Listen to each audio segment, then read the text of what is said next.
وایا رښتیا به وایې رښتیا اختره اخوره قسم په خپل ښایست باندې ستا د راتګ د هرکلي په خاطر موږ پرې رنګینې د خپل کلي کوڅې تا خپل رنګین مازدیګر چېرته پرېښود ما د بادار نه پیسې قرض اخیستې سرې ګریوان ته مې تڼۍ راوړي ای سنتي پیغمبري اختره موږ هم جوړې د ادم له خټې ډېرو قیدیانو ته بخښنه وشوه ډېر ګناهګارو ته رخصت ورکړی شو موږ لیوني په ثواب څه پوهېږو چې د دعا په وخت دعا وغواړو موږ خپل ارمان په خپله پښو لاندې کړو ستاسو پروا لرو رنګین اختره ستاسو ګناه نشته په مخه دې ښه موږ فطرتي په ویر لړلې ناست یو او اختره دواړه پیسې لاس کې نیسه دلته پټکي دلته خولۍ پرتې دي دا هدیره نه ده دا هدیره نه ده زموږ کلی دی دلته قنې دلته کوپړی پرتې دي احتیاط کوه سپینو جامو باندې موږ د سور رنګ تخم زیات کرلی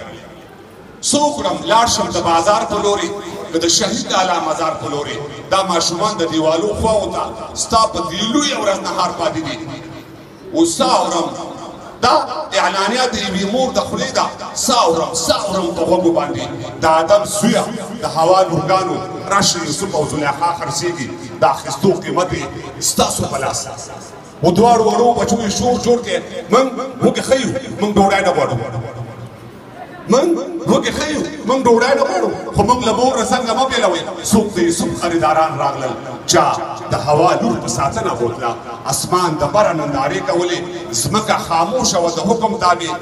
اختره دا مبالغه نه کوو داسې زوزل په دغه ښار کې وشول او اختره مونږ ته دعا وغواړه د عرش کرسي د اسمانو مالک نه موږ د دې ځمکې پر مخ چېرته لاړ شو هر ځای کې موږ خلک په ګاڼو ولي او اختره داسې منصوبه جوړه کړه چې وبا راشي او موږ ټول تباه شو یا د عیسی د اسمانو راکشي دا د دجال بچي او موږ بېل کړي یا حنیفه صاحب د لښکرو سره چې زموږ ګریوان د ظالمانو خلاص کړي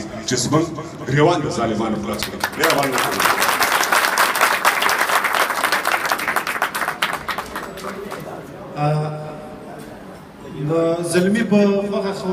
تراب صاحب یو نظم وویل او زمونږ په خوښه باندې ستاسو په خوښه باندې موږ هیله کوو چې